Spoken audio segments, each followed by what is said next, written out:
Et salut à tous les amis, c'est le pêcheur chasseur. On se retrouve aujourd'hui pour une nouvelle la première vidéo de ma chaîne, pour présenter le matériel de pêche. Donc là on est parti sur le petit matériel, voilà. Donc tout ce qui est boîte de rangement, là j'ai de la boîte de rangement ici. Donc celle-là est vide, celle-là on verra ce qu'il y a dedans après. Un briquet, ça c'est pas une boîte de rangement, c'est quelque chose pour faire les montages. Voilà. Ça, c'est les montages de pêche que j'ai préparé à l'avance pour ouverture. Donc un détecteur de touche, un pied de détecteur, un sac en tissu et des élastiques. Voilà pour le petit matériel. Donc c'est parti, on est reparti pour le matériel de montage. Donc, pour faire les petits montages comme ça. Donc ici, on a un petit objet. Je vous expliquerai comment ça marche dans une prochaine vidéo. Pour faire les nœuds sur les hameçons. Voilà. Donc je vous ferai une petite vidéo par rapport à ça. Super génial. Ça prend 30 secondes de faire un nœud d'hameçon avec ça. Au lieu d'en prendre 2-3 minutes pour faire un nœud sur l'hameçon. Là on prend deux fois moins de temps. Voilà. Donc ici la petite caisse de rangement. Donc je vais vous expliquer. Dedans il y a des hameçons numéro 4. Là c'est des détecteurs de touche pour le toc. Je m'en sers très peu. Là, donc ça je vous montrerai pareil dans une prochaine vidéo. Pour c'est pour quand je fais parce que je pêche souvent à la patte. Donc ça sera beaucoup de truites de lâcher, un petit peu de truites, encore des hameçons, un petit peu de truites de sauvage, un petit tireur, des cuillères. Parce que on est sur notre société de chasse de pêche, pardon, excusez-moi. On pêche beaucoup la truite lâchée. Parce qu'on n'a pas énormément de truites de mer. Donc de fario. Voilà. Donc ici pour le montage des lignes, on a deux bobines de fil différentes. Donc là on a 3 kg.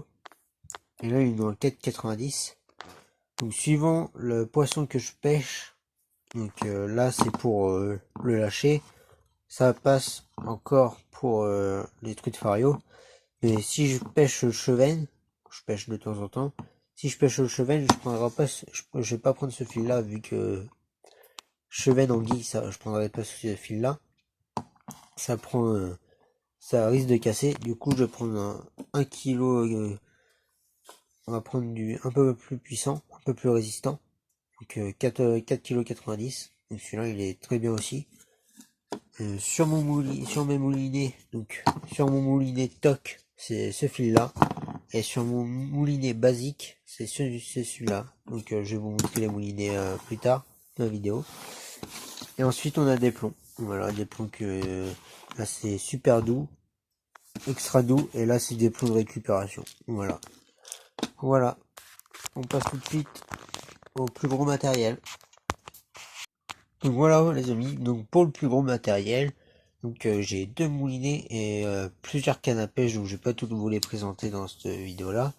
Je vais vous présenter celle que j'utilise principalement pour la truite, vu que c'est principalement à ça que je pêche en début de saison de pêche. Donc on a un moulinet ici, Mitchell je crois, qui va avec la canne, oui c'est ça. C'est un Mitchell GT Pro. Voilà, petit moulinet, j'ai pêché un an avec celui-ci. Donc maintenant, je me suis un peu, comment dire, pas modernisé, mais un peu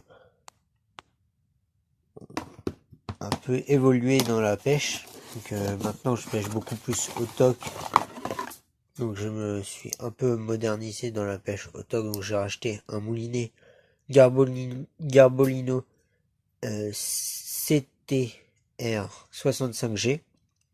Donc à tester, donc il est tout neuf, j'ai jamais testé. Fil qui est dessus c'est du 3 kg comme je vous ai montré, et le fil qui est sur ce moulinet là c'est du 4,90 kg, donc la petite bobine. Voilà. Donc pour l'ouverture je pêcherai avec ce petit moulinet là, mais je garderai celui-ci au cas où, si je peux pêcher à la cuillère ou autre chose. On verra, opposé par exemple avec un verre, ou voilà, on verra ça. Et si je prends cette canne là pour aller en étang, ça sera ce moulinet là, logique, parce que avec ce moulinet là on peut pas lancer. Donc la canne, c'est du coup une Mitchell GT Pro TADJ 400, donc une longueur de 4 mètres. C'est pas une télé réglable, enfin c'est une télé réglable, voilà. Donc voilà. Donc elle fait 4 mètres au total, et elle doit peser 150 grammes je crois. Et donc avec l'ensemble, le nouveau moulinet, ça nous fera 300 grammes au total. Donc plus le fil, on doit être à 310, 320 grammes. C'est pas encore excessif. Avant j'avais une canne qui pesait bientôt 500 grammes. Et au bout d'une journée c'est long. Donc voilà. Donc voilà pour le gros matériel les amis. On passe au matériel donc pour filmer. Voilà, c'est parti. Donc voilà les amis, donc matériel pour filmer. Donc une petite GoPro, mais c'est pas la marque GoPro, c'est une sous-marque. Je l'ai pas payé cher, donc si la qualité est pas là, c'est normal. Donc voilà. Et du coup j'ai le petit caisson étanche avec un petit bandeau à mettre sur la tête. Donc voilà, c'est tout pour le matériel pour filmer. Donc voilà. Donc tout ce qu'il y a pas les amis, donc c'est la pâte basique comme on peut trouver dans tous les magasins. Donc ça je l'ai commandé sur un site internet. Donc voilà. Donc j'ai largement ce qu'il faut pour la saison. Et donc en plus ce que je vais rajouter pour pêcher avec la pâte, je vais rajouter de l'attractif. Donc c'est vraiment juste pour essayer. Si ça marche super bien, on essayera avec juste sans attractif, on essayera, on fera des tests sans attractif, avec l'attractif. Donc voilà, on fera des tests. Et donc là je vous montre pas, là c'est normal parce que je pêche aussi beaucoup au ver de terre, teigne de temps en temps. Donc voilà.